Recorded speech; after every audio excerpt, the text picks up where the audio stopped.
In 3, 2, 1. Entrepreneur, New York Times and Wall Street Journal best-selling author, Paleo Expert, and former research biochemist Robb Wolf is on the podcast today. You may have heard Robb's name before from his books, The Paleo Solution and Wired to Eat.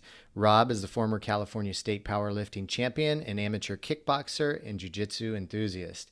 He is also the executive producer of the film Sacred Cow, the host of Healthy Rebellion Radio. He has served as a review editor for the Journal of Nutrition and Metabolism and as a consultant for the Naval Special Warfare Resiliency program. Robb has successfully turned his passion for food, health, and paleo into a successful online business and personal brand that has led him to create multiple books, online courses, and products around health and nutrition, eventually leading him to a 7-figure book deal. We're going to learn how Robb built his business, nerd out on some high-performance health topics, and throw out some controversial questions at him about health, diet, and paleo. Robb, how you doing, man? Welcome to the show. Really good. Honored to be here, and we'll see how my backwoods Montana internet connection holds up on this. It's barely above dial-up, so we'll do our best. Crossing our fingers. You know, we've interviewed people in Brazil and Singapore and myself being there as well from some of the most remote places on earth. And it always seems to work out one way or the other. I did this interview. I interviewed Bobby Edwards, who is the founder of the Squatty Potty. And at the time I was in Rio de Janeiro, and I was at this co-working space, and the co-working space started to get really busy. So I had to go to a back alley to do the interview where I barely got connection from the co-working space. And Bobby had just come off The View. So the number one show for daytime show in the United States. Right. He'd just come off The View, hopped into his hotel room, and then he came on to my podcast where I'm sitting there in the back alley of Rio de Janeiro interviewing him. And I thought to myself, oh my God, how's it? But it turned out great. It turned out fantastic. That's awesome. So if we can handle Brazilian internet, we can handle Montana internet, I think. Just for a little bit of posterity, some of the cable or the wire that carries this signal was installed in 1895. Whoa. Did they even Yes. have, I mean, what kind of cable is that? It's just copper cable. It was used for telegraph at that point. And so I have some you telegraph internet. 3-century old. Yeah. So some of this signal is being carried over a copper wire that is wrapped in paper and lead and was installed in 1895. Wow. That can carry an internet signal. Wow. So I would go out on a limb and say the Brazilian internet was probably better than mine, but fair. Just as an aside, yeah. Fair. So I know you just moved up to Montana, and did you refurbish a house there? Is that why you have the telegraph cable going? No. It's just a very rural area, and the population density is so low that there's no incentive to do anything additional on the infrastructure front. And so I'm waiting with fingers crossed for Starlink to maybe try to pull me back up to 50 meg download or something. So yeah. You got to love that there's still places like that, because a lot of, so much of the world is just so technologically advanced, with what we have going on. But then there's places literally, even in the United States, where you have telegraph cable that's bringing the internet to you, right? Right. And when it goes down, I'm like, okay, my workday is done. So that's it. So, yeah. And when I lived in Latin America, same thing. I would kind of hope for the rainstorm or the rainy season, because I knew the power would go out a few times a week, and it would give me an excuse to take a full break and not have to do more and more. So yeah. Cool, man. And so I'm super glad to have you on the show. I want to dive into kind of, because this is a business podcast, you building this business around this movement and a personal brand, before we dive into the nuts and bolts of health and high performance, because I'll nerd out on that the whole show and forget about the business part quite often when I get guys like you on the show or people like you on the show. So I know you were California State Powerlifting Champion and an amateur kickboxer. When did it kind of come to fruition that you could realize you could take this passion that you had for health and start creating a business out of that? Oh gosh, that's a really good question. I really always thought that I was going to be kind of in academia or kind of more mainstream medicine. So I did an undergrad in biochemistry and was in Mm, queue to pursue either a medical degree or a PhD or possibly a combined MD PhD course. And right around that time, I actually had a really severe health crisis. I developed ulcerative colitis so bad that they wanted to do a bowel resection and all kinds of terrible stuff. I'm about 165 pounds right now. I'm 5'9". hmm At the low ebb of my ulcerative colitis, I was about 125, 130 pounds. So I was, if you imagine 40 pounds less of me right now, like I Right. was a disaster, you Skinny. know? Yeah. And so in figuring out that situation, which is what got me into like ancestral eating and the paleo diet, like that really resolved my ulcerative colitis issues. When I started putting on this evolutionary biology template, like viewing the world through this evolutionary biology lens, I was just like, I can't do standard medicine. Like I can't do 8 years of learning about chronic degenerative disease, emergency medicine, which is all cool stuff, but it wasn't really where my heart lies with this stuff. Like I really like to get out ahead of what the problem is and do something about it. So I was honestly kind of casting around for what I was going to do. I just couldn't imagine doing a medical degree at that point. The research opportunities in this space were really limited. Now there are some really amazing people like Dom D'Agostino and a host of researchers that if I wanted to plug in and do, say, like metabolic driven research, that is really where my heart is, there are hmm opportunities now. At that time, it didn't even exist. Like people weren't even, they didn't even have a box to put this type of stuff into at the kind of research and academic level. So I really didn't know what I was going to do. And I part of what I did do was poke around on the internet looking for training information and stuff like that, because I kind of split, half of my time in a gym and half of my time in a lab. And I found this weird workout called CrossFit. And this was around 2000, 2001. And I showed my buddy Dave Warner, who's a retired Navy SEAL, and he's like, "This looks cool. Let's start working out in the mornings." And we refurbished his garage into a gym and hung up gymnastics rings and all that stuff. And hmm within about 3 or 4 months, we had 15 people that we were training. Like we just talked to coworkers, and his neighbors would be walking their dogs while we're working out. They're like, "What are you guys doing?" "Well, oh, we're working out. If you want to join us, And before we knew it, we had a kernel of what would be a garage gym setup. And I reached out to the Greg and Lauren Glassman. I said, "Hey, we love the methodology that you guys have put out. My friend Dave and I would like to open a gym. We'd like to call it CrossFit. Can we do that?" And they were like, "Yes, go be achieve." And Uh-huh. the crazy thing there, that was CrossFit North, which was the first CrossFit affiliate gym. And then I had an opportunity to move back down to Chico, California, not long after that. And I opened CrossFit NorCal Strength and Conditioning, which ended up being the fourth affiliate gym. We were open for maybe 4 years before there was an affiliate agreement or any type of like legal binding documents. Like, I mean, it's interesting. It was so Wild West and kind of a handshake and goodwill in the beginning of that. But that is where like the gym interface was absolutely where I knew that I could affect change that I believed in. We could get out ahead of the type 2 diabetes, neurodegenerative disease, start rebuilding muscle mass on people to prevent age-related sarcopenia, muscle mass loss, and which feeds into all these other problems. And so Right. that's where I started all this stuff. So it was a health crisis that led to a solution, and the solution opened my eyes that the mainstream route through this problem is not where I want to go. And so I wasn't one of these. I was a little bit entrepreneurial as a kid. Like I would mow lawns and stuff like that, but I wasn't one of these, where it's like, I'm going to be a businessman. Like Right. it was just in my DNA. I kind of, I fell into it. And if anything, I really, even 23 years downrange doing this stuff, I really like helping people. And I really like having a sense that what I do matters and that, it'll leave the world a better place and everything.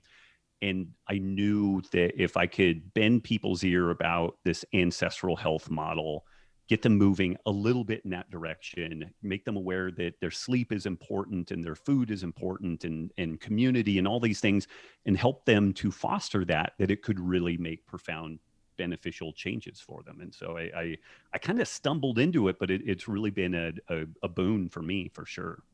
I love that it came out of the total desire to help people, right?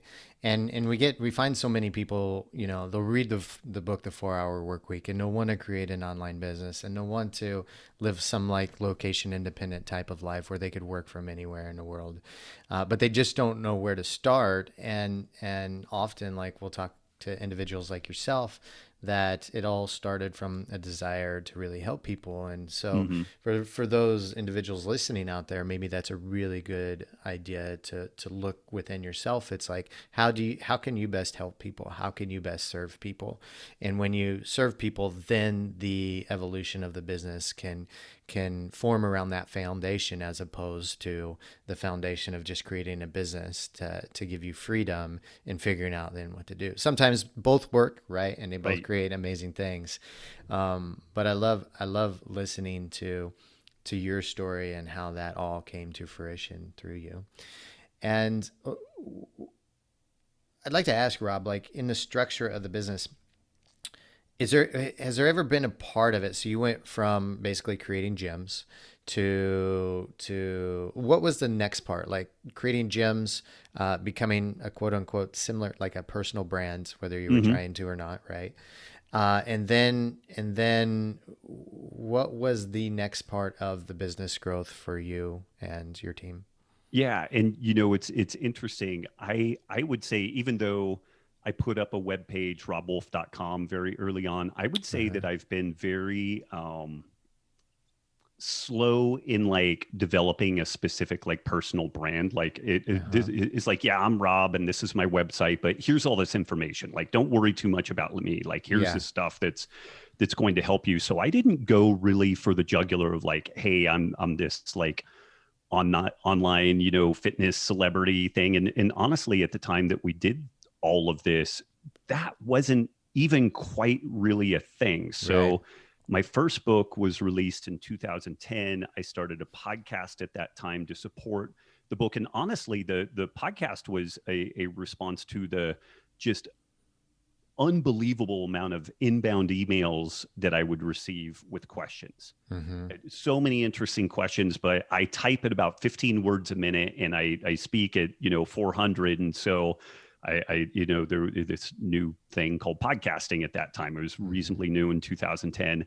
And so I spun that up, and it became one of the top podcasts for quite some time within that kind of health and wellness space. I think we have 28 million or 38 million downloads of the first show. And so again, this was a very organic process, and it was mainly, the format of the show initially was just Q&A. Like, people would write in questions, and then we would do our best to answer the questions. And it was super popular. But again, it was just mainly trying to figure out a way to help people. And looking back, there were all these opportunities for me to monetize a whole host of different things. And I really did a terrible job of that, looking back from a business perspective. But I always, I was kind of like, well, if I provide enough value, then there will be something, like people will buy enough of the books and do some of the other things. But the book came out, and then I started doing a 8-hour nutrition seminar around all over the world. And I did that for probably 4 years, 3.5, 4 years. And that was a ton of fun. And I just continued to learn a lot. And I built a lot of, I guess, goodwill and kind of social capital around that. And that progressed into maybe 2014. I started getting an inkling for writing a second book. Like, God bless Barry Sears. I really like him, like the guy that wrote the Zone books. Like, they're really influential, very, very good stuff. But Barry created like the Zone, and then it was Mastering the Zone, and then Re-entering the Zone, and then the Green Bean Zone, and the Soybean Zone. And I just couldn't do that, and my publishers were like, there's so much opportunity here, but if I I realized this late in the game, but I guess I'm a little bit of kind of an idealistic artist in this regard, where if I don't have a passion for the thing, even if there's a really good potential payday for it, it's hard for me to motivate myself to do it. Whereas if there's something that I enjoy doing, you could stick me in a box in Siberia and I'll figure out how to do it, you know? So it's yeah, it's kind of interesting, but I wrote that second book. We had the podcast, and this is where we started to spin up some things like I developed an online course called the Keto Masterclass, and we just started getting into some of the online marketing, and we missed the golden age of online marketing. Like, we did very well with it, but if we had released that 2 years earlier, we'd be having this conversation from like my private island in the Bahamas or something. You know, there was a time where you could put cat feces in a bag and sell it on Facebook. And, you know, so long as you figure out the algorithm and you put $1 in, you get $3 out, and you just like, bam, you press play on that. And we got into it where you had to really be crafty about how you got a positive ROI, and that thing has kind of a life cycle to it. And interestingly, also, it was around 2016, Google had updated its algorithms multiple times over the years. And so I would get a very high ranked podcast, and then it would get cratered. Like, they would rejigger things and then you rebuild back up. But Google did this OWL update around 2016. Myself and a good number of other people in this low carb space, like I lost 97% of my site traffic overnight. It just went effectively to zero. And we were experiencing some really significant problems on Facebook. Also, we hired the best Facebook ad agency in the world. They're like, we can sell anything. And they're like, we can't sell your stuff. Like, you're getting shadow banned. And there's a whole kind of long history behind all that stuff. But I just realized that I am 100% beholden to these, tech, giants being able to reach my audience. And so this is where we spun up the Healthy Rebellion, this kind of private community. And we did a pivot on the podcast and went back to our old email list. Like, we'd always kind of grown and cultivated that. We will prune it so that we get good open rates and that type of stuff. But it's a really engaged group of people. It's not massive, but it's also non-trivial in size. And so we went back to a spot that almost ironically looks like early, mid 90s. It's almost like going back into an online forum or something from the mid 90s, and just really did everything we could to decouple from social media, the Google algorithms, and all that type of stuff. And I honestly wasn't sure if that was going to be the end of the road for us, and I was going to have to pivot and do something entirely different. But fortunately, so far, it's been a really, really good move for us. But if I've had one kind of superpower, I've been able to see pretty far down the road. Like, I told Greg Glassman 10 years ahead of when he would have his 10,000th affiliate, and I missed it by like 3 months. I'm like, you're going to have it by this date. And it actually took him a little bit longer.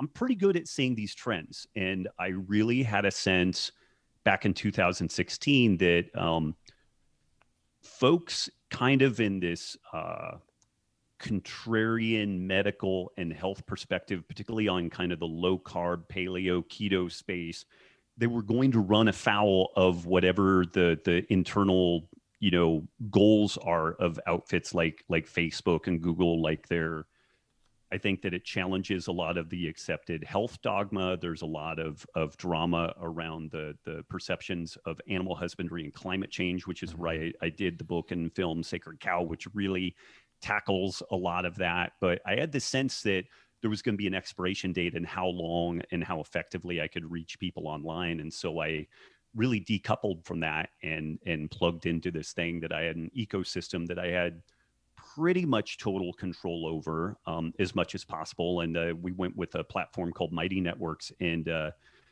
Gina Bianchini, who's the CEO and founder of Mighty Networks, the stuff that she's said and written about strikes me as being fairly libertarian and kind of like standing up for people having the opportunity to say what they want to say and do it in a way that, if you say something stupid, okay, there are consequences to it. But if you say something just contrarian, should you be deplatformed? Should you Right. have, the bandwidth to your stuff like pinched off because the power brokers don't agree with it or don't like the message or whatnot. But I saw that stuff very early on and tried to warn people about it, and also really tried to firewall myself from all of that influence. And knock on wood, but I think we've done a pretty good job with that. Nice. Can you tell us, Rob, 2016 sounded like a transformational year for you.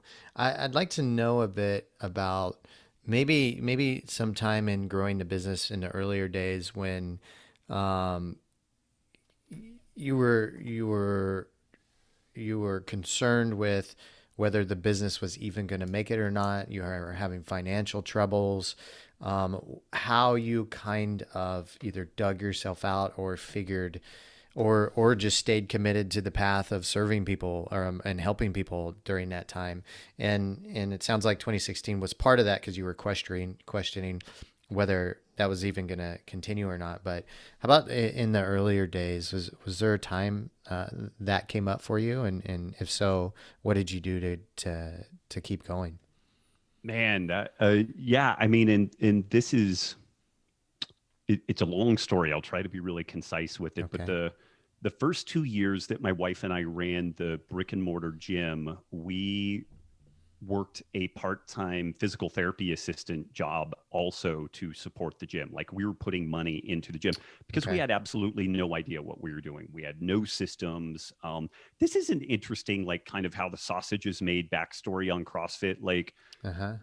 Greg Glassman deserves a lot of hat tips for changing the face of fitness, but he also had this weird paranoia that if people learned how to develop a business system around CrossFit, that the folks would then take the methodology, add it to a business system, and then go out and basically like supplant CrossFit. And I guess Right. that could have been a possibility, but he did just about everything in his power to keep the gym owners as ignorant and incompetent as they possibly could. So Yeah.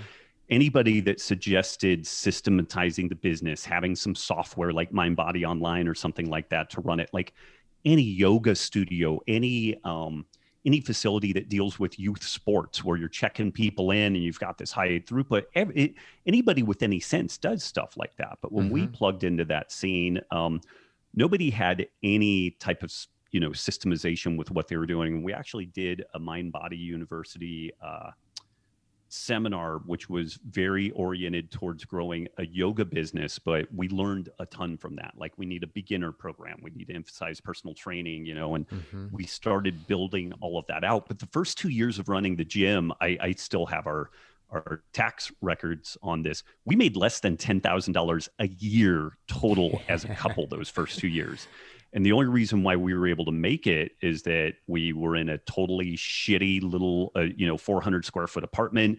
Both of Uh-huh. our cars were paid for, and fortunately, nothing on them broke during that time. And I just knew that there was a way to make this thing go. Like, I knew that the transformative power of that methodology was awesome, but we had to Mm-hmm. figure out how to scale this thing, And fortunately, my wife has a great background in economics and just has a great business sense. And so she sat down and kind of, okay, well, how much money do we want to make out of this place? And she put a, kind of a benchmark in the sand. And then she just back engineered, okay, that means we need this many people. And if we assume this churn rate, we want to always work to reduce the churn rate, but we're going to need this many people going through the gym. And so we just started building out that process to do that. And Mm-hmm.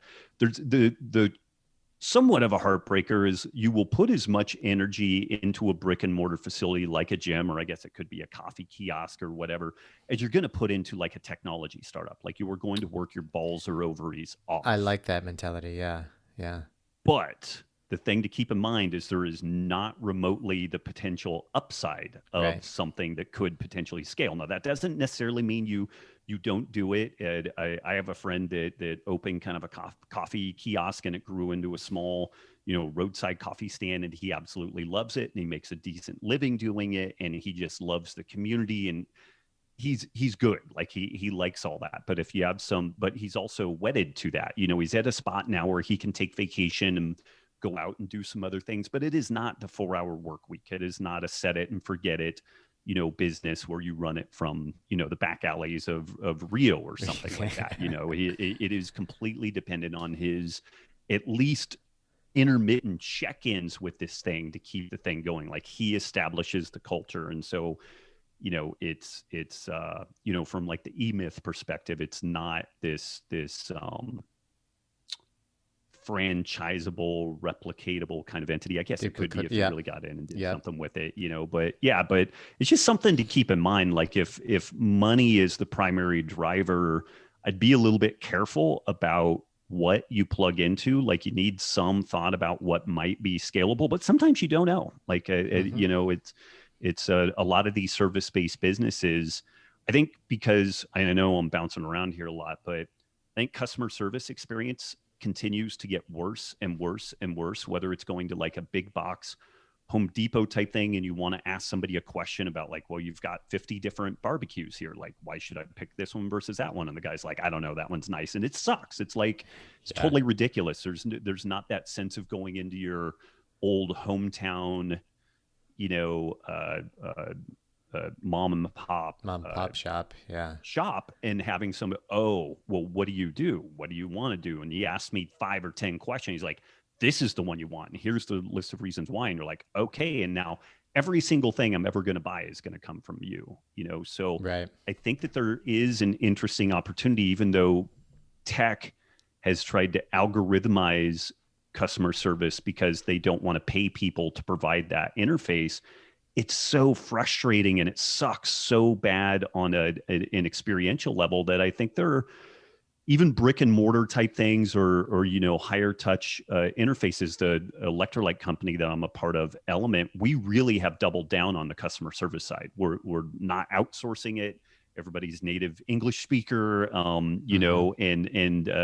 we pay them very, very well to do outstanding customer service. And so if we drop the ball on something, we fix it. We fix it by 3, and then people are like, wow, this is outstanding customer service. You've got a customer for life. So I do think that if people look at business opportunities where they could plug the hole of shitty customer service, like the product's got to be good. But then when you actually start thinking about like how much user interface, so like if it's a supplement company or something like that, like you're going to have some sort of inbounds about like, well, what are is your stuff USP, or, what do you do to validate the purity and everything? Really have outstanding customer service on that. And I think that is going to be a comparative advantage going forward. And again, maybe it doesn't scale the way that Facebook and Twitter and all that stuff scales, but also I'm kind of beginning to wonder if Facebook and Twitter won't be a blip in the history books, because I don't know that those things are long-term sustainable the way that the interface is, and the way it just kind of creates a very frustrating experience in that whole ecosystem. It's very possible. I wanted to ask you on the topic of customer service. You said you fix it by 3 with your company Element. What does that mean by 3 p.m. or times 3, or what does that mean exactly? It's not a real number, but let's say a box arrives and in it gets mashed in shipping. And let's say it wasn't even our problem. We're like, no problem. We're sending you out a replacement box. Use that one or give away the samples. Don't worry about it. Yeah. And there's not even a hesitation. There's not like, well, did you do something there? It's like, no problem. Bam, done. And so that's just the way that we address it. If the thing is late, we'll send the person like a credit for a free box or like a discounted box or something like that. Okay, when you run out, here's your next one. It's on us, or like it's super, super discounted. And we just, we don't nickel and dime on that customer service interface. I mean, Costco is a little bit this way. If like you've had a coffee maker for 6 months and it breaks, you take it back. Some people, if they've had the coffee maker for 6 years and it breaks, they take it back. And Costco's like, fine, whatever, And to some degree, that's, how many people buy something from Costco's because they're like, well, if it breaks, I'll take it back. Like that isn't, and there's no drama.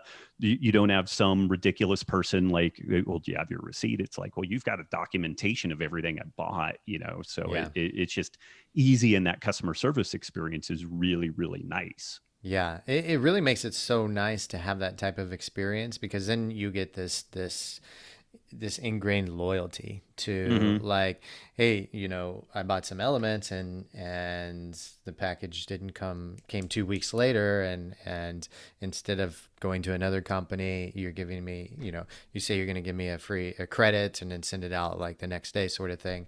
And it's like, oh, okay, like they really want to make up for that. I heard this story, and I think this is one of the reasons why Walmart has scaled the way it has and been in business so long. I heard this story that an old man came to return his tires that he bought at Walmart, and so the customer service department didn't argue it or anything. They just gave him the money back, and it turns out the tires weren't even sold at Walmart. And it Oh, was wow. he just got confused, as an older guy, and he just got confused on where he had bought it or something like that. And Walmart's like, "It's okay, we'll give you a refund." Da, da, da, da, da. And give him a refund. Um, and also on this, I've seen this in a lot of gyms and in jiu-jitsu gyms. We were on an earlier topic. We were talking about bringing in the online platforms and online marketing to gyms to help them scale and grow. And 10th Planet did that. But it's kind of neat. Like I like to go into a jiu-jitsu gym or even a yoga studio now and see if they have systems set up for Hmm. their customer acquisition. And I've even been to jujitsu gyms where, like, if you sign up for the first month, you get a free T-shirt, sort of thing. And then they have continual emails that go out to you, automatic emails to get you to come back in. And my yoga studio down here does that really well. And it's cool to see that integration, because then you can see the scalability of these companies, more so to keep like to sustainably grow over the Right. long term, right? But I want to ask you, Rob, before we dive into some fun health topics. You said that you have good insight in seeing the future for business or in following trends, and I'd like to know if that was natural or you feel like that's something learned, and then also maybe how your mindset or thought process behind that, so we can learn from that, so other entrepreneurs out there can figure out like how we can be better at following trends and getting into the future, or understanding the future of our business and predicting it more accurately. Man, that's a good question. I think it's a little bit innate, a little bit inborn, but Mm-hmm. a lot of the way that we all have filters for the world, like the way that we kind of make sense of what's going on in the world. And I'm a big fan of using evolutionary theory, like this kind of big, Darwinian evolutionary box, as Mm-hmm. a way to look at things, because we're in this COVID pandemic, and like there's all kinds of implications about what we should or shouldn't potentially do based around evolution, like Mm-hmm. throwing a vaccine at a virus that is super specific, like we're only encoding the spike protein of the, instead of coding all the proteins in the genome of the virus. Mm-hmm. It's brilliant on the one hand in that it's very targeted, and it's very dangerous on the other hand in that if that virus evolves around that spike protein, we're screwed. Like Right. it, so there's a major danger in doing that from an evolutionary perspective. Time will tell us whether or not that gamble was worth doing, but this is something that almost nobody in the medical scene mentioned. Evolutionary biologists mentioned it. They're like, hey, super cool technology, but there is this danger here, So a lack of evolutionary understanding costs a huge amount of money and lives every single year, because even like Mm. our health epidemic, like we keep telling people eat more, or eat less, move more, eat less, move more. This is completely at odds with our basic evolutionary biology. Every organism on the planet is evolutionarily wired over multiple billions of years of evolution to eat more and do less, to be as efficient as possible. Okay. But now, because of technology and whatnot, we're in a situation where we produce far more calories than what we would ever need, and we do far less than what we've ever done in the past. And so Mm-hmm. we need a strategy other than just admonishing people, like, push away from the table and all that. So evolutionary biology is a really powerful tool for for looking at things. Basic economics, which is just resource allocation, where do different resources go and how do they get shuffled and reallocated, I think is an indispensable tool for making sense of the world and kind of making predictions about energy flows and goods and services flows. And then the actual energy side itself, which is thermodynamics, which is this branch of physics where we consider the energy inputs and outputs of a system. So like ethanol as a like green biofuel, is this a good idea? Mm-hmm. And some people say, yeah, it's great, it's replacing gasoline. Well, when you look at the process of producing ethanol, it costs more energy than what you get out of it. The ethanol farmers don't run their factory machinery on ethanol, right, because it would consume all of it and leave nothing left for them to sell at this government subsidized price. And so, economics, evolution, and thermodynamics, I think, are these things that really, it doesn't always provide you the answer. You need to be able to ask the right question. And sometimes that's really challenging. But in my opinion, if somebody doesn't have a basic steeping in economics, evolution, and thermodynamics, like the world is literally magic. And I don't mean magic in like a whimsical kind of cool way. It's as in you are ignorant to the point of being illiterate, and the shit happening around you is you are not you have no agency in the way that things are playing out around you. Like you are so ignorant of the way that the world functions. And I know I sound like a dick saying this, but if you don't have that basic background, and I mean, there are great videos, like thermodynamics for kids. That's all you need. You don't need all the math. You need the conceptual basis, and like Thomas Sowell has this thing, economics in one lesson. That's all you need. And you need to really then stew and noodle on it and start playing with it. And these things can really enlighten someone. And interestingly, like when I gave Greg Glassman that prediction around like when he would hit 10,000 affiliates, I did a little bit of market research, and this was back like 2002, 2003. So very early in this whole, I guess 2003, 2004, now that I think about it. But I looked at how many strip mall Taekwondo studios are there in the United States, and where do they tend to cluster with regards to population density, and how long did it take for them? Like even back then, I believe there was a Google Trends analysis, and I just kind of did a little bit of a regression analysis on that. And I was like, oh, if we extrapolate this out, we'll probably put it right around 2010, 2011. And that was right when CrossFit hit its, 10,000th affiliate. So, I think having some of those global heuristics to look at the world that, provides a really good opportunity to then take different market segments or pieces of information and do something interesting with it versus just getting waylaid by the way that the world's rolling out. What were those three things that you mentioned, Rob? Evolutionary biology, economics, and there was something else. Thermodynamics. What are good resources for all three of those that you would recommend? So it literally like thermodynamics for kids. Okay. And there are some videos out there, and then economics for kids, or there's a piece from a really world famous economist, Thomas Sowell, Sowell, and it's economics in one lesson. Okay. And then on the evolutionary biology side, like evolutionary biology for kids, like this is a great spot where you go onto YouTube and just put in like evolutionary biology for kids. And you're off and running on that. And if you want to go a little bit deeper on it, that's great. But again, all of those things get pretty math heavy pretty quickly. And if you have that background, that's great. It's helpful, but it's not necessary. Like it's a very concept based idea, like on the evolution side.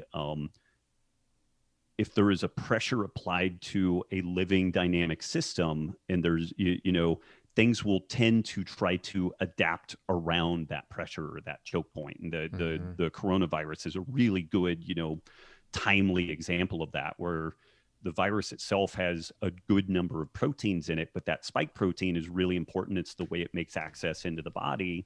So it makes sense to make a limited vaccine just coding for that spike protein.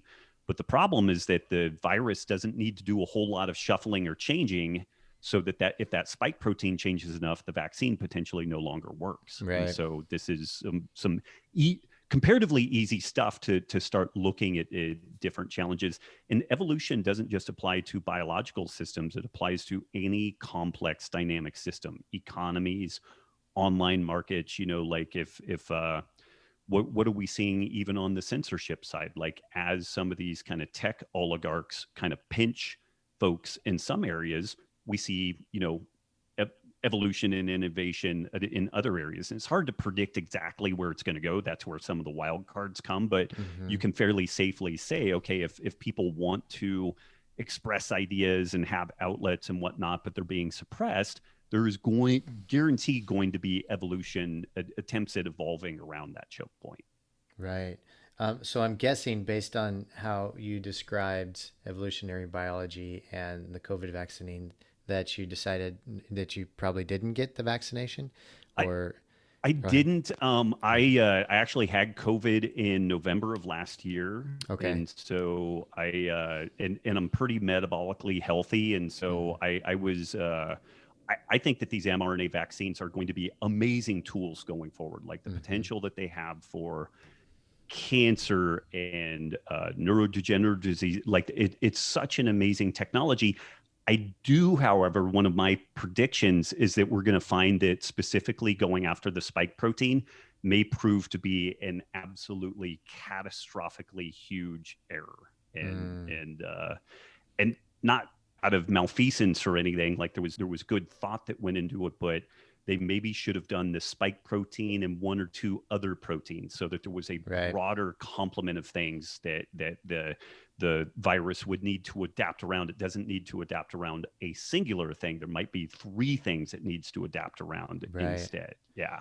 Does the flu vaccination do that? Does it, as opposed to being focused on one spike protein, does it?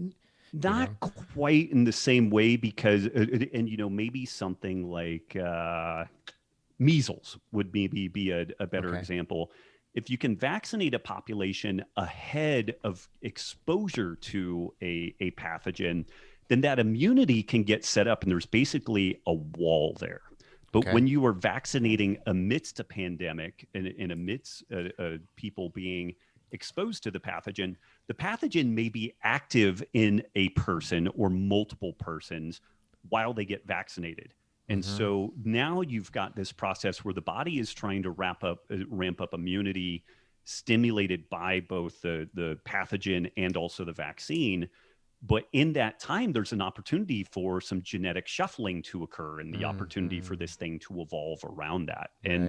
And the influenza viruses tend to have a higher mutation rate anyway. And so it's kind of expected that like every year there's going to be a different variant.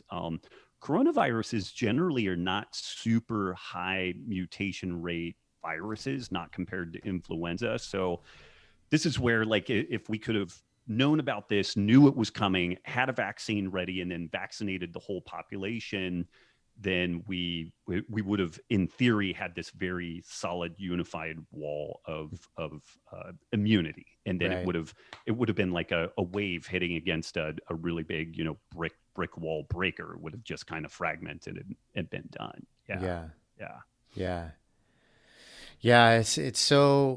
It's such an interesting time, right? With things that are happening. Right. And we're liable to get canceled for just mentioning these peripheral things. It's like, that's not even the focus of the show, but this is kind of the weird time that we exist in, where information itself is viewed as being really dangerous and hazardous. And yeah. Especially if you're passionate about it. Have you ever experienced being canceled? I know canceled, this term is just relatively new, but I mean that having your community or haters, really come down on you and getting negative press. So maybe in the earlier days, like, did you ever have cancel culture or haters or negative press come out that was hard for you guys to deal with? Yeah, and I mean the irony it out of CrossFit originally, just to air some dirty laundry out of that. Again, Greg Glassman, brilliant guy, and I owe a ton to him for doing what he did, but he didn't tolerate or accept independent thought within the organization. Okay. And if you didn't totally toe the party line, big problems happen. And like I alluded to, people that suggested that we needed some business systems and there needed to be a graded on-ramp to beginning CrossFit, and maybe all these movements aren't totally applicable to all people, it got them super angry. And we really dug our heels in.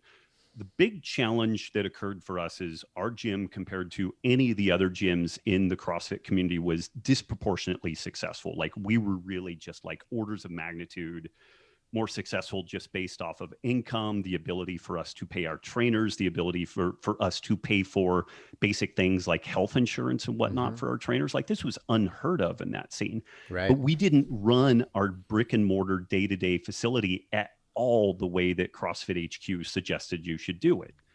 And so we were trying to educate people about, well, if you want the success we have, yeah, use this methodology, but here are the ways that you need to change all this stuff. And we ended up getting kicked out eventually. We got kicked out in 2009 in a pretty, spectacular fashion. And Greg enlisted lots of people within the community, and it would basically be a phone call and like, hey, you need to go jump on these people with both feet. And then these folks would show up online and like, oh, Rob and Nikki are horrible people. And it was several years of drama around that stuff. And the kind of ironic thing is that a number of other people in that early CrossFit scene got caught up in this. They too caught some of the collateral damage, and they experienced some of that, like cancel culture before cancel culture was really a thing. And these people have kind of gone on to be significant participants in the cancel culture phenomena themselves, which I find fascinating because they experienced it. Like, they were at the pointy end of the stick in experiencing it, but they've found topics that they feel morally justified in participating in this stuff. And I just don't know if they see the parallel there or what, but it was interesting. But yeah, we had that early on. And I mean, to some degree, just doing what we're doing, I mean, it hasn't been like full on cancel, but like we were sponsoring JP Sears, as part of Element for a period of time. And honestly, I love JP. Like, his stuff is amazing. And I think I think comedians should kind of be given a pass. They should be allowed to say just about anything that they want to say. And if you don't like them or whatever, then you ignore them, or maybe you make your own point counter to that. But when you start shutting down comedians and you look back at the long arc of history and the other people that shut down, suppress comedians, artists, satirists, those aren't good people you're keeping company with. But we had a pretty dedicated campaign. When a group of folks went after JP, they also went after anybody that was sponsoring JP, and they started going after us pretty strongly too. And they wanted us to throw JP under the bus, and we were in the process of just ending the business relationship with him, but we weren't going to do this extra step of like tap dancing on his grave. I was like, if we burn the business down, then we burn the business down, but I am not going to participate in this additional step of all this stuff. So we've had brushes with it. And again, me even talking about it on here is liable to foment the fires of these people throw again. Throw some fuel. Yeah. So, but I think that this is important stuff for people to contemplate, because if you believe strongly in it, that somebody is saying something that's not true, certainly don't patronize their stuff. Maybe even spin up some material and like detail where you think that they're wrong or whatever. But creating a mob to like deplatform them and whatnot, I just, it's amazing to me that people don't realize that can be weaponized, and it will leave nobody left. There is no one who is so clean and so pure that they won't at some point end up on the bad side of that. And we've seen this in these really totalitarian regimes, like Pol Pot in Cambodia, the Marxist Leninist revolution, and it ends really badly. And I'm still continually stunned by these seemingly well-meaning, progressive-minded people who don't if you've got something you want to rail against, by all means rail against it. But I don't know that trying to cancel the person the way that is available now with like cutting off their deplatforming them and whatnot. Like I just find that so dangerous. And it's happening on medical topics, on kind of social political topics. And I've always been the person that's like, hey, let's get in and debate. And if you disagree with me, make the better argument. And then I will change my mind. Like I will, and then you've got an advocate now instead of an adversary. But goddamn, if somebody comes and just starts trying to deplatform me and everything, then it's like, okay, you've got an adversary now. And now you've got another adversary. And we may be quiet for a long time, but then maybe we band together and now the shoe is on the other foot, and now we're back into some sort of weird, oh God, what was it like, what was the term, like blood packs or whatever. It's like, oh, you killed my brother, so now I need to kill your brother, and it just goes on forever. So yeah. Well, that's the truly progressive way would be to, before you shout out and start to tear people down online or on any media source, is to, one, try and understand why this person has a different frame of thought, and two, have a conversation with them. And when that happens, most of that reptilian brain triggering, the amygdala, right, is quite often diffused. And then you develop empathy, and that's progress. And that's really the progressive way, not shouting out at somebody because of toxic masculinity, or, they believe in a diet that you don't believe in and yours is better than theirs, this sort of thing, or whatever it may be. Right. And that's true progression there. Okay. I'm loving this, by the way. Like I'm loving picking your brain. Awesome. Rob. And if you want to delete any of this, I don't blame not you. Deleting any of it. I know no it's way. dodgy stuff. So okay. No, not hardly. Okay, so I learned something about. I was going through your website and podcast and doing some research about your stuff before you came on the show, and I heard a term that I had never heard before, and it's testosterone crash. And, as a male, like, I want to make sure I have healthy testosterone levels. I have a friend who's in his 50s who is contemplating, and he's been contemplating for a couple years now, getting testosterone injections because he wants to continue to have that drive. And I hadn't heard this term before. So, and you just released a podcast on it, I think a couple episodes ago. I would love to learn more. Tell us what a testosterone crash is, and how it's affecting us as men and as people. Yeah, and the term was actually part of the question, so I didn't coin that, and it's not something I usually use. And but the person that submitted the question put that in. But if most people are familiar with the idea that, like, if you do some really hard training, androgen levels can drop, both testosterone and estrogen. And so this makes it applicable to both men and women. And the phenomena is similar. And because of, testing around Olympic sports and athletics and whatnot, people understand that good hormone levels are actually beneficial for performance. So there, and there's another funny thing within mainstream medicine. For 70 years, they were like, oh, this doesn't really matter, even though we're banning anabolic steroids, and anabolic steroids don't really work. And, it's just kind of ridiculous, this weird blind spot there. But aging in general can and typically does reduce testosterone and androgen levels. But there's an interesting caveat to that. When we look at the testosterone levels, and I will focus more specifically on men here, just because it's simpler. Like, I did a podcast on hormone replacement therapy with my good friend, Dr. Kirk Parsley, and he'd be a great guest, an entrepreneur, retired Navy SEAL, amazing guy. But we focused on men, and then we got some hate mail. They're like, well, why didn't you talk about women? And I said, one, I don't understand female endocrinology remotely as well. And the reason why is it's at least 10 times more complex.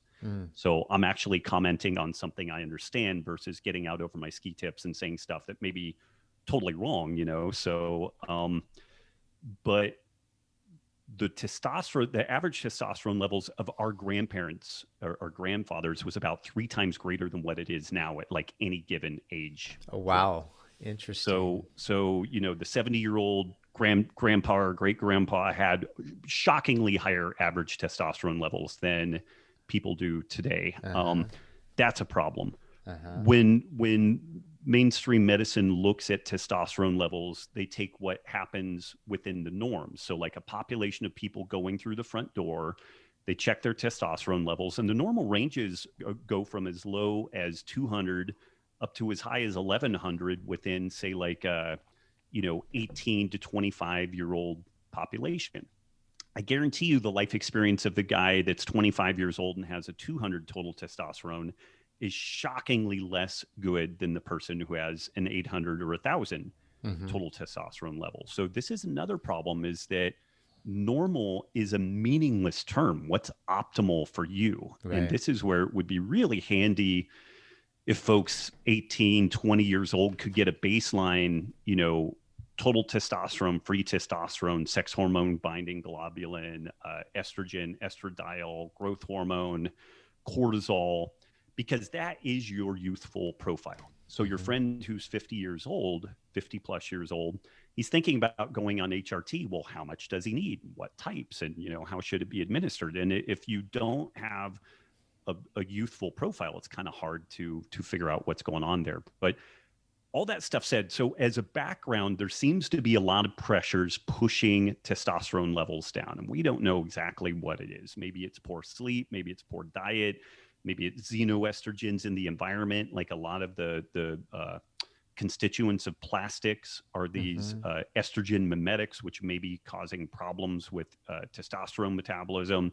Nobody knows exactly what the primary driver is, or if it's multifactorial that's going into it. But for sure, like men are experiencing and women are experiencing significant hormone dysregulation on a lot of different levels. And hard training can crater testosterone. I think when some research has been done on SEALs before they go through BUDS, like the Hell Week, where they keep them awake for a week and they go through this selection process, their testosterone levels can go from like 1,000 to 150, like basically hypogonadic by the end of the 1 week period. They're like burning it will absolutely through all of it, crush or them. yeah. It just production Okay. it plummets. It just gets crushed. Yeah, Okay. that super heavy duty stress just ends up smashing these folks. Okay. And female athlete triad, where they overtrain, underconsume calories, and then experience hormonal dysregulation. This is very similar. Like they're pushing their body too hard in too many different directions at once, and the hormones end up kind of cratering as a consequence. So there's a lot of things. And again, I don't actually really like the term like testosterone crash, but there is this different situations where baseline testosterone or androgen levels can plummet. Like if we new parents, like they feel like garbage for a host of reasons, and the sleep deprivation causes a lot of different hormonal changes, not the least of which is testosterone. Right. Well, I have a theory I want to run by you. This is absolutely fascinating. I love this. And so maybe it's this theory, and I've been thinking about it for a while. Maybe this theory is backed up by the fact that grandma and grandpa had much more testosterone than kids these days do, right? And I was thinking about this, and there's this movement of men are being emasculated, and maybe this is why we have less testosterone, and a lot of people will blame it on a feminist movement or whatever. But I was thinking about that. I was like, I was thinking about my grandparents and my great uncles and great aunts, and I thought like people pre really 1950, but even pre like 1920 or 1900, they like men were men and women were women because quite often survival depended on that. That was their jobs, right? My grandpa was a Purple Heart in World War II, right? He fought a war. He worked in a factory at General Motors. He was around men a lot, doing a lot of manly things, manual labor, Hmm. right? My dad, too, was a construction worker, and building things, right? Doing male type of dominated jobs. And, and you think about even my generation. So I'm 40, and even my generation was much more about being indoors, sitting behind a computer, Hmm. getting to understand a computer, even more so for kids that are under 40 and even under 30 and under 20 now, right? And so they're not doing primal things that a human is kind of designed to do, right? Right. And one, that could very much be the reason why a lot of boys are emasculated, and two, it could be the reason why testosterone levels are so low, and even estrogen as well, because females are like, well, all we're doing is we're all doing the same thing, sitting at computers and doing stuff and pushing buttons and playing on our phones, and that is dominating the vast majority of our day. Hmm. Right. And I'm just curious, like, I mean, what are your thoughts behind that? Because it kind of, for me, it makes sense. I think it makes a lot of sense. I haven't dug into this literature in a long time, so the internet will find out whether or not I've got this right. Okay. But traditional cultures that follow more traditional sex or gender roles Uh-huh. don't seem to have the same decline in androgen levels that we see in more westernized developed countries. But Androgen there's relating, interesting there's meaning, sorry, androgen meaning testosterone testosterone, and estrogen. estrogen Yeah. Okay. Gotcha. Yeah. being the biggies. Yeah, Yeah. yeah, that's my catch-all, and so that we're getting both males and Yeah. females kind of tick both those boxes there. Boxes. Yeah. But then there's a lot into that. Like, these folks eat generally a less processed diet. They tend to get more sun on their skin. They do more True. physical activity. There's clearly a relationship between physical activity and health. Like, too little physical activity and testosterone and estrogen don't do as well as they could. Too much, that's a problem too. So there's kind of Mm-hmm. a sweet spot in there. And then, like, community and having that community. I like having female friends, but I mean, honestly, like, I have my wife, and then I have a few female colleagues that I do some work with, but then mainly my circle of friends, the people that I spend time with, are males. And Yeah. when I was younger, and my female friends were potential sexual conquests, then I Mm-hmm. had a lot more female friends. And now that I Right. have an Italian wife who would bury me in a shallow grave if I had any dalliances, my pool of female friends became very skinny after that, because it's Uh-huh. like, yeah, like, I had nefarious designs on this thing, if we're Right. just completely honest about that. And so I think that there is something to that, and that psychological, sociological piece of this, where this is again where that evolutionary biology story is really valuable, and like Jordan Peterson has talked about some of these studies, like in Sweden, where they really develop some interesting social systems so that men and women could kind of pick the stuff that they wanted to do. And what they were trying to do was equalize access for women to go into science and engineering and traditionally male dominated professions. And what they found is the exact opposite happened. Women Mm-hmm. disproportionately went into caretaking roles, not universally, not uniformly, and men tended to go more into deep sea welding and engineering and science and stuff like that. And a big part of that appears to be like personal preference. Like, Mm-hmm. when you ask these people, the women, everybody who went into caretaking, whether they were male or female, they're like, I derive a huge sense of satisfaction from the caretaking of others. I would Mm-hmm. probably put myself in that. Like, I could have probably really enjoyed being a nurse or like a physical therapist or something like that, because that caretaking piece was Mm-hmm. probably really relative, particularly as a male. I think that I derive disproportionate satisfaction feeling, doing that kind of caretaking piece. And then in general, lots of males, like, they like that concrete, like engineering, math, science, Mm-hmm. that type of stuff. Like, They like dealing with the concrete. They like having a discrete problem Mental that they can get challenging. in, be challenged by, and then have a discrete endpoint to it, Right. and I do derive some satisfaction from that too. Mm-hmm. So I try to balance both those things. But I think that you're onto something there. And this is where stepping back and looking at that bigger evolutionary biology picture, like there's a ton of factors that are changing there. And Mm-hmm. probably all of them play a role. Like our environment is dirtier, there's xenoestrogens, we've dramatically altered kind of the social contracts we have about what being male and what being female means, and all that type of stuff. And so I think that there's a lot of things that could play into that for sure. Yeah. And I think it's awesome.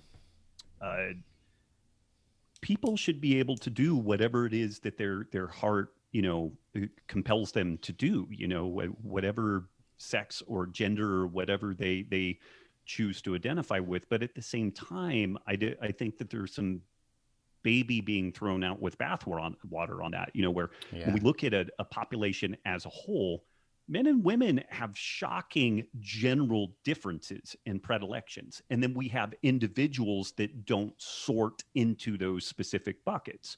So going back to a super traditional society where men only do this, women only do that, that would suck. Like that's not cool. Mm-hmm. But now we've kind of flipped it so far that it's like, well, I have 2 daughters, and like they're a ton of fun. They're really, really cool, but God, they are so different than boys. Like little boys are just dirty little heathens. They God, the nose picking and the butts and like they just fight and scrap. And Mm-hmm. my daughters pick at each other too, but it's really different. Both of them do Brazilian Jiu-Jitsu. They're both very physical, but boys are just different. Like they're generally so different. And every once in a while you have a kid that is, he's male in his body, but more feminine in kind of his Sure. affect and approach. And we should have plenty of room for that. But it's got to cut both ways. We need to have the dexterity to understand the population level tendencies while also leaving room for the individual nuances and allow people to go into that and not demonize or run down either one of those. It's man, if your electrical box blows up and it's 110 degrees, you want some competent electrician to go get into that electrical box and deal with high voltage and get your shit put back together. Generally, that's going to be a man. Sometimes it will be a woman, but either way, you want someone who is cocksure about what they're doing so that they put your house together in a way so it doesn't fucking burn down, and boom, that's it. Yeah. Well put. I love the way that you put that. So I got a few more things, and we can tie things off here. And I'll Rob. try to be shorter in my answers. I tend to wander, so sorry. But they are thorough and very intelligent answers, and I've been enjoying them. So I've got a diet, and I'm going to tell you what it is, and feel free to tear it apart and tell me what's wrong with it. But I eat pretty healthy. I'm a fit guy, right? So my kind of rule when shopping is rarely do I ever buy meat, dairy, or gluten products for the house, and rarely any processed things, right? So a lot of fruits, a lot of vegetables, some fruits, and nuts and grains and things. And so now my daily diet looks like this. I'll get up and I'll have a water with fresh lime squeezed in it. And then I'll have a green tea, organic green tea after that, which is what I'm drinking now. And then I put the tea bag in my thing of water here just to kind of get some flavor. And then, and this is because of you guys, actually, right after that, I have one of these guys, Element pack. Electrolyte. Like I put it, electrolytes, and I put it in my water. And so about noon to 1 or 1:30 or so, then I'll have an avocado smoothie with Orgain protein in it, and vegan Orgain protein. And then that takes me till about 3 to 4:30 or so, and I'll have the first meal, which quite often is either a salad with nuts and apples and mushrooms and some olive oil on top of it, with or some fried cooked organic vegetables with some grains. And then usually in the evening, then I might have another element, or maybe some almond milk or something in the afternoon. And then in the evening, just maybe some nuts or anything if I need any more Hmm. calories, and prunes or raisins mixed with that. What's your thoughts on that? Pros, cons, anything I'm lacking, anything I need? So all of this stuff is always dependent on who you are and what you're trying to do. Like, Okay. folks are like, should I go keto? Should I do vegan? Should I Right. do it? It's like, who are you and what is your goal? And like, there's great business insights in this stuff too. My really good friend, David Dooley, who would also be another phenomenal person for the show. Mm-hmm. He says, first things first, second things never. And so Okay. it's just like if you triage something and like this is your most important thing. So you look like a healthy, fit guy. So like body composition is probably not like your number one thing. Like maybe just like optimizing cognitive performance and long-term health. It's kind of Mm-hmm. your main jam. So okay, so we've delineated that. And how long have you been doing this? For the most part, other than adding element to my diet, which you guys just sent out to me, um, for the most part, over a year. Over a Okay, year over on a this year. one, yeah. And So you've before was just the same with a couple meals in the day. And okay, I've just scrunched it okay. down to one bigger one. So so you've got to compare and contrast. You had a previous program, you tweaked Mm-hmm. it. I assume you like the results with Mm-hmm. this. Like it sounds very easy in that you're not tied to like this conveyor belt of food. It sounds Mm-hmm. like you kind of eat when you get hungry. Doesn't sound like you have a whole, like crushing degree of hunger in general and all that type Mm-hmm. of stuff. So it seems good. In general, the vast majority of people that I experience, I would see that as being too low in protein in general. That's what And I've heard. people Yeah. will tend to then overeat on the edges of that. So going Mm-hmm. back to our evolutionary biology, there's this concept protein leverage hypothesis. All organisms seem to eat to a protein minimum. So protein rich foods tend to be disproportionately rich in nutrients. So Mm-hmm. even if we look at grazing animals, they will tend to prefer clover over grass because the clover is richer in nitrogen and protein. They can Okay. overdo it too, but in general, when we hit a protein minimum, then nutrient wise, we've taken care of everything else. Like Mm-hmm. it's just kind of like a one stop shop. It's a Pareto 80-20 deal. Like if you get the protein on Okay. point, then generally everything else kind of falls into place. As part of the Healthy Rebellion, we do 3 resets a year where people focus on sleep, food, movement, and community. Kind of my idealized 4 pillars of health. And folks who have body composition goals, they're never eating enough protein. Like Mm-hmm. they're never eating enough protein. I have folks that like, oh, Rob, I read your book 10 years ago. I follow your stuff. And then when we have them weigh and measure their food, they're like 25 to 50% deficient in protein from Protein. what I would like them to see. Okay. Now, here's a caveat though. Now we've got you. You are doing this protocol. You seem to be fit, healthy, have good performance, both physically and cognitively. And Mm-hmm. so it's working. My only thing there would be, I guess, 2 thoughts. You could always tinker with a higher protein intervention, and more like fish or other animal products are usually the easy way to go. You could go more vegan based, concentrated protein sources, so that we're Mm-hmm. not overly accentuating calories, but we're increasing the protein intake. So you could do a run of just upping your protein. The boundaries that I like to play with is a gram of protein per pound of lean body mass, all the way up to a gram of protein per pound of body weight. So Okay. for easy numbers, if the person is 200 pounds, 10% body fat, the gram of protein per pound of lean body mass, they would be 180 grams of protein, gram of protein per pound of body weight, 200 grams of protein. Okay. And so Per some day. per day, yeah, Per some day. some Okay. window in there, and Okay. and I see people really do remarkably well with that. Okay. So what you're doing is working clearly, but we never really know, is the better thing the next thing I'm going to tinker with. Yeah. And it could be that you give this a run for 2 months and you're like, my digestion isn't as good, my energy isn't as good, and then we turn the clock back to where you were before. So even I'm kind of, I'm like known as being the paleo guy, and I'm into Mm-hmm. keto and all this type of stuff. here's a good example. Like hopefully that this is really impactful for me, but hopefully it helps other people. If you were to look up what is the half-life of caffeine in humans, the half-life is if I consume 100 milligrams of caffeine, how long until I only have 50 milligrams of caffeine in my system? Like my liver has metabolized half the caffeine out of there. The average for humans is 8 hours.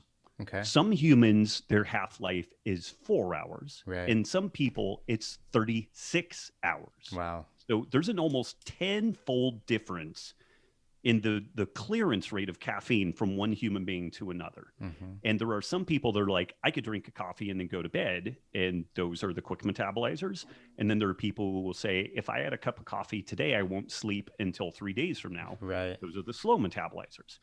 I don't think there's that big of a spread in like macronutrient needs, but we're talking about a 10-fold difference in caffeine clearance.